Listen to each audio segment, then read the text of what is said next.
In part one of the three-part documentary, A History of Horror, Mark Gatiss states, "The cinema was made for horror movies. No other kind of film offers that same mysterious anticipation as you head into a darkened auditorium. No other makes such powerful use of sound and image. The cinema is where we come to share a collective dream, and horror films are the most dreamlike of all, perhaps because they engage with our nightmares." Many people turn to horror movies as an escape from the horrors of everyday life, gaining comfort from the cathartic experience they provide. In this comparative study, I will be exploring the genre of horror across time using social and historical differences found in Alfred Hitchcock's 1960 film Psycho and Alejandro Amenabar's 2001 film The Others. The film Psycho, released in the US in 1960, follows Marion Crane, who steals $40,000 cash from her work in order to marry her boyfriend, but spends the night at the wrong motel and is murdered before the film reaches its halfway point. The rest of the film follows Marion's boyfriend and sister who are trying to find the truth behind her disappearance. She just goes a little mad sometimes. We all go a little mad sometimes. The film The Others, released in Spain in 2001, is set in England during World War II. The film is a ghost story about Grace and her two photosensitive children, Anne and Nicholas. Grace is a devoted mother and wife waiting for her husband to come back from the war. Over the course of the film, she realizes that there are unwanted presences living in her house and must uncover the truth about what has occurred there.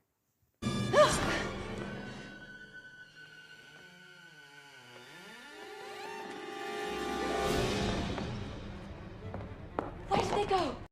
The 1960s was a time filled with fear and tension across the globe as a result of the assassinations, wars, and civil unrest.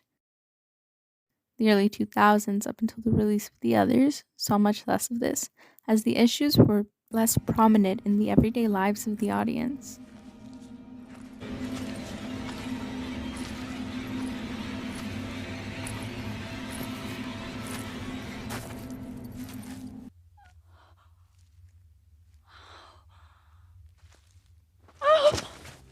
They said I should give you up for dead. They say a lot of things. Upon their release, both of these films stood out from similar films due to their willingness to push the boundaries that had been set, both explicit and unspoken. The score of a film or scene sets the precedent for what a viewer is meant to feel. While watching the infamous shower scene of Psycho, it is very evident that the score plays a large part in completing the scene.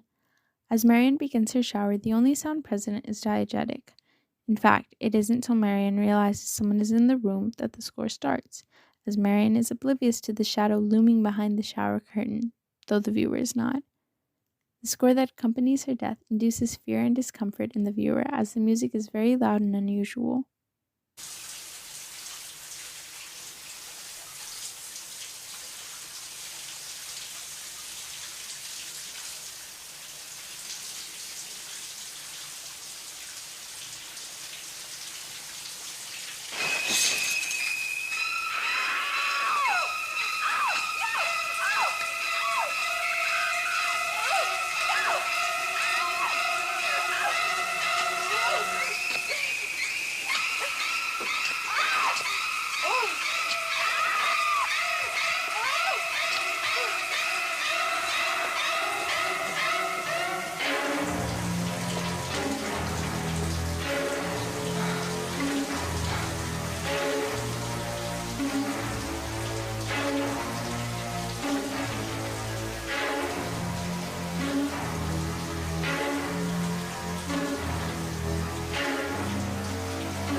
This scene and the others is a good example of the use of score in the film.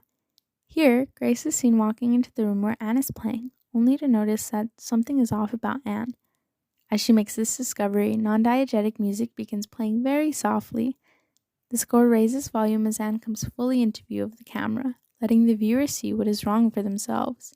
And the score continues to raise volume the longer the camera takes in the situation. Confused and horrified by what she's seeing, Grace begins to attack Anne and eventually reveals that it is, in fact, her daughter that she has just attacked.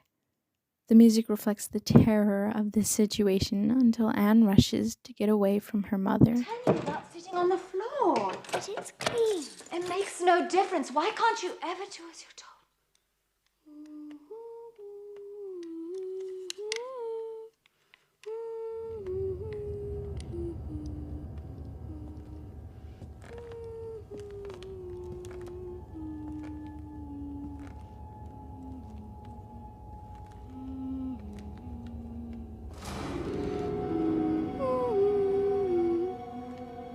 What's the matter? Where is my daughter? What have you done with my daughter? Are you mad? I am your daughter. No! You're not my daughter! No! No! You're not my daughter! No! No! No!